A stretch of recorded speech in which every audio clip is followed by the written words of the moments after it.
Une réflexion préliminaire d'abord sur le mot de sanction internationale. Chacun sait que l'ordre juridique international qui prétend régir les rapports de force, c'est d'abord et avant tout l'ordre des vainqueurs de 1945, que reflète d'ailleurs évidemment la composition des membres permanents du Conseil de sécurité de l'ONU, et que ce que nous appelons couramment, ce que les médias appellent couramment la communauté internationale, ce n'est rien d'autre que les États-Unis et ceux qui les suivent. La définition même de communauté internationale, c'est un concept très flou, et dans les faits, ce sont, je le répète, les États-Unis et ceux qui les suivent. Donc moi, je ne reconnais pas en tant que géopoliticien ce concept de communauté internationale, et je ne l'utilise pas d'ailleurs, évidemment, ni donc par voie de conséquence le concept de sanctions internationales, car ce qu'on appelle les sanctions internationales, ce sont des sanctions occidentales, et essentiellement des sanctions américaines et des États qui les suivent.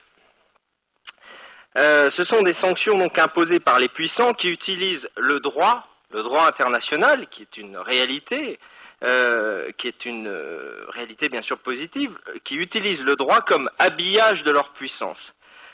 D'où d'ailleurs le choix que j'ai fait après avoir fait des études de droit international. Je suis, comme j'ai un côté peut-être plus opérationnel qu'académique, je me suis penché sur les questions de géopolitique, parce que la géopolitique s'impose souvent sur le droit international dans les faits, dans la réalité, dans le monde et dans l'histoire du monde. Alors le thème tel qu'il est évoqué, mon thème c'est donc les conséquences géopolitiques des sanctions internationales, et lorsque je me suis interrogé sur ce thème, j'ai immédiatement pensé à quelque chose qui était la situation de l'Allemagne de 1919. Avant même de rentrer dans l'aspect juridique, ma perception du sujet, au regard des leçons de l'histoire, c'était tout simplement que quand on pousse le bouchon trop loin avec un grand pays, avec une grande civilisation, eh bien, il y a un retour de bâton, il y a un effet boomerang qui peut être terrible. L'Allemagne a été écrasée sous le poids des réparations, elle a été humiliée en tant que perdante, le national-socialisme en est sorti. Et comme l'a répété fort judicieusement son Excellence, le ministre Roland Dumas, les sanctions s'appliquent d'abord aux civils, et par conséquent ce sont d'abord les civils qui souffrent, et c'est d'abord le peuple qui est humilié et qui souvent est frappé dans le cœur de son identité. Donc la réalité de l'humiliation ou la perception de l'humiliation sont la cause première de la formation d'idéologie de la revanche. Si vous étudiez par exemple les auteurs tant du nationalisme arabe à la fin du XIXe siècle qu'au début du XXe siècle, que les auteurs de la pensée islamiste, vous verrez combien est présente chez ces auteurs l'obsession originelle du déclin de l'islam par rapport au monde occidental à partir du XVIe siècle. C'est la perception de l'humiliation, le déclin dans le rang de la puissance, qui a nourri des idéologies de la revanche. Alors pour les nationalistes arabes, ça passait par la récupération du nationalisme européen et de la modernité laïcisante. Pour les islamistes, ça consistait à revenir à l'âge d'or de la grandeur de l'islam au 7e, 8e siècle. Mais le fond de l'affaire, c'était la perte de puissance et la manière de retrouver cette puissance.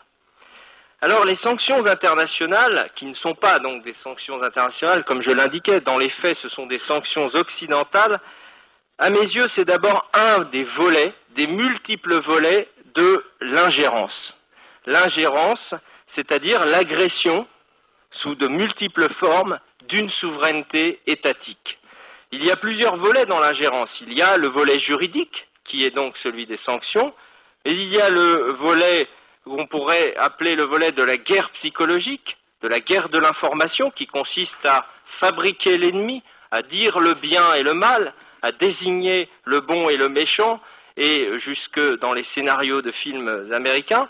Il y a le volet de l'action occulte sur le terrain, celle du renseignement, des forces spéciales qui viennent aider des rebelles dans tel ou tel pays, les armer, apporter des fonds pour nourrir leur combat. Il y a aussi l'action occulte qui passe par l'assassinat, par exemple, de physiciens nucléaires iraniens, dont on sait qu'il est perpétré bien sûr par un certain nombre d'États, et en particulier surtout par l'État d'Israël.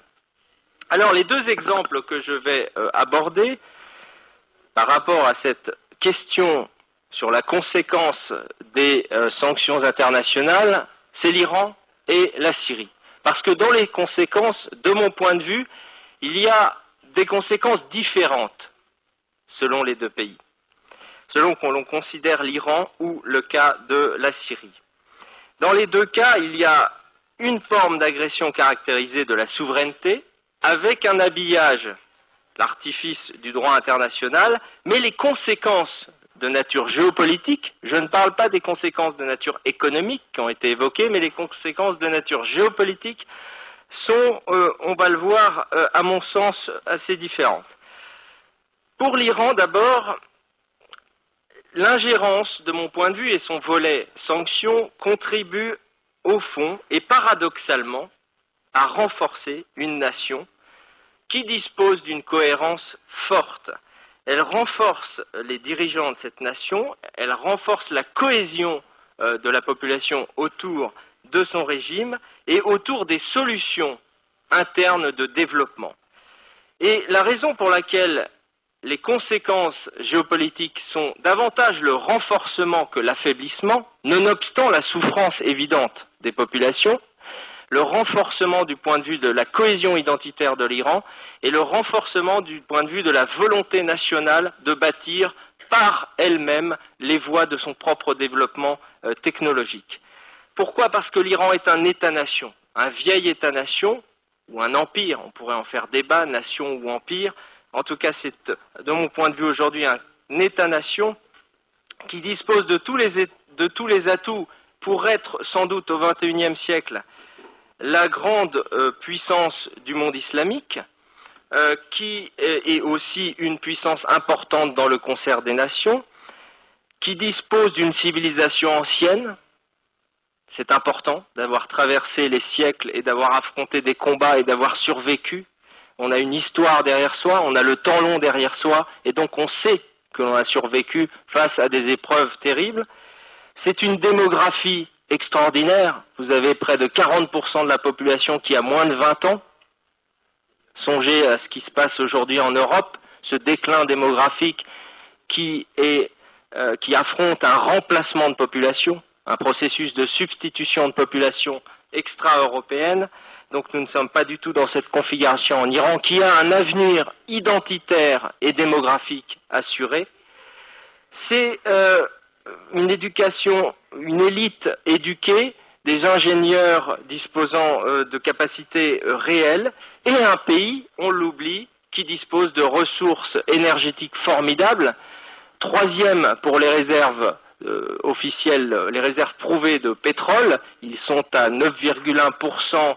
Selon le rapport de British Petroleum qui fait référence, s'agissant des réserves prouvées, ils sont à 9,1% en troisième position, derrière le Venezuela puis l'Arabie Saoudite pour le pétrole, et ils sont en deuxième position pour le gaz, avec un peu plus de 15%, derrière bien sûr les États-Unis, et à peu près au même niveau que le Qatar. Donc un pays qui dispose de ressources, qui dispose d'une histoire, d'une éducation élevée, et d'une capacité d'une cohésion nationale forte. Alors, ce que l'on voit, c'est que finalement, en isolant ce pays, eh bien, cela renforce les élites de ce pays dans l'idée qu'il vaut mieux, par soi-même, trouver les solutions du développement et les solutions de la puissance, développer son industrie nucléaire, civile et peut-être nucléaire, mais la développer par soi-même et ne pas importer, ne pas aller chercher la voie de la facilité qui est celle de l'emprunt au monde occidental plus développé dans le domaine des technologies et de la science. Et donc finalement, ça va jusqu'au développement d'une industrie spatiale qui, bien sûr, est liée aux capacités balistiques, c'est-à-dire que si vous, d'un côté, vous développez les centrifugeuses, donc vous développer vos capacités sur le plan nucléaire, civil et potentiellement militaire. De l'autre côté, vous avez un programme spatial qui vous donne les capacités balistiques. Eh bien, l'Iran est en train de l'accomplir, les ingénieurs sont en train de le faire, et plus le monde occidental essaie d'isoler l'Iran, plus l'Iran est renforcé dans sa capacité à aller vers cela. Et au fond, c'est son droit historique. Au nom de quoi on empêcherait l'Iran de devenir une puissance du nucléaire militaire s'il souhaite devenir une puissance du nucléaire militaire. Le Pakistan, puissance musulmane sunnite, est devenu, avec la bénédiction des États-Unis, une puissance nucléaire en toute illégalité du point de vue des textes auxquels se réfèrent les puissances aujourd'hui qui stigmatisent l'Iran. Alors, l'embargo fait souffrir les Iraniens, c'est évident, il affaiblit leur économie, surtout quand ils s'attaquent aux paiements bancaires. Ça, c'est un problème réel, parce que jusqu'à présent, les Iraniens disposaient suffisamment de réseaux, de voies de contournement, en particulier dans le Golfe, du côté du Liban, de la Syrie, pour trouver des intermédiaires dans leur commerce. Mais aujourd'hui, c'est vrai que les capacités de paiement sont un problème réel pour les Iraniens. Mais si l'on s'interroge du point de vue de la géopolitique, c'est-à-dire de l'identité et de la puissance, eh bien, je dis que finalement, cet embargo renforce la cohésion nationale et le nationalisme des Iraniens sur le long terme, et je ne suis pas certain que ce ne soit pas contre-productif pour les États-Unis et ceux qui les suivent du point de vue des résultats. Dans le cas syrien, les conséquences géopolitiques sont peut-être tout autres, parce que nous n'avons pas affaire à un État qui dispose ou qui a l'avantage d'avoir le même degré de cohésion en tant qu'État-nation que l'Iran. Lorsque l'Occident américain s'attaque à l'Iran, il essaie de soulever des minorités comme les Baloutches ou comme les Azéris, mais au fond, il échoue. Bien sûr, il y a le terrorisme qui est pratiqué par les Baloutches avec la bénédiction de la CIA. Donc il y a quelques attentats dans ces provinces Baloutches qui cherchent à déstabiliser le pouvoir central iranien, mais c'est sans grand effet. Les Azéris, qui représentent une part conséquente de la population iranienne, autour de 20%, ne se soulèvent pas non plus, malgré tous les efforts américains pour provoquer ces soulèvements. Il y a une cohésion de l'Iran qui est forte. En Syrie, bien sûr, la situation est différente. C'est un État qui est un État-nation. Il ne faut pas nier que la Syrie est un État-nation, et ce n'est pas mon propos, mais le degré de cohésion nationale n'est sans doute pas le même. Vous savez qu'il y a des communautés, il y a la base du régime bassiste reste une base tout de même largement alaouite. 10% de la population sont alaouites, 10% chrétiens, des Kurdes et 70% d'Arabes sunnites. On a beaucoup de difficultés à savoir à peu près les proportions de qui soutient qui. Mon hypothèse et les informations dont je dispose, c'est en tout cas certainement pas que on peut simplifier le conflit syrien en disant ce sont tous les sunnites qui sont contre les alaouites et les chrétiens. Ça n'est pas ça. Il y a au moins 30% de la population sunnite qui soutient le régime. Donc la propagande, et j'insiste sur le mot propagande binaire, qui d'ailleurs nous annonce tous les jours, depuis des mois, la chute du régime syrien, en France et dans d'autres pays ouest-européens, cette propagande binaire ne fonctionne pas. Si véritablement il y avait 70% de la population dressée contre le régime, il y a quand même longtemps que le régime serait tombé, nonobstant le fait que le régime dispose des moyens coercitifs principaux. Mais tout de même, les rebelles sont armés par l'étranger. Donc il y a une rébellion qui est en fait un problème ancien, qui se situe essentiellement dans les villes d'Homs, de Hama et d'une partie de la banlieue de Damas, qui se rattache à une idéologie islamiste, salafiste, depuis longtemps, dont l'auteur principal est un certain Ibn Taymiyyah, du XIVe siècle, qui fait référence chez les salafistes, lequel Ibn Taymiyyah, ce que les médias occidentaux ne vous disent pas, a produit à cette époque une fatwa absolument mortelle contre les alaouites, qu'il considère comme les pires des hérétiques de l'islam, et qui constitue, cette fatwa, la base juridique du point de vue d'un salafiste pour un génocide des alaouites demain en cas d'effondrement du régime syrien. Et je me demande, quand je regarde la politique qui est menée par nos dirigeants et par un certain nombre d'autres dirigeants du monde occidental, je me demande si nous avons pris en compte cette hypothèse de la chute du régime de Bachar el-Assad et des conséquences que cela pourrait avoir à la fois pour les Alaouites, minorité importante qui se rattache globalement au monde chiite, et pour les chrétiens, évidemment, qui sont une minorité aussi importante d'Irak. Cette guerre, évidemment, habillée derrière le concept facile des droits de l'homme, cette guerre, c'est d'abord une guerre d'intérêt, et je vais, s'il me reste un peu de temps, une minute, alors très rapidement, la résumer. Cette guerre, c'est une guerre que la coalition entre les États-Unis, la France, le Royaume-Uni, le Qatar et l'Arabie saoudite mène contre la Syrie, contre un axe Iran, Syrie, chiite du Liban, soutenu par la Russie, pour des raisons pétrolières et gazières. Parce que, premièrement, l'Arabie saoudite et le Qatar veulent exporter leurs réserves pétrolières et gazières et traverser pour cela le territoire syrien, atteindre le port de Tartous et gagner ainsi l'Europe, ce qui concurrencerait le gaz russe, et ça c'est une grande priorité du Qatar et des États-Unis, que d'affaiblir le lien gazier entre l'Europe, entre l'Union européenne et la Russie. Et deuxièmement, ces enjeux pétroliers et gaziers se sont d'autant plus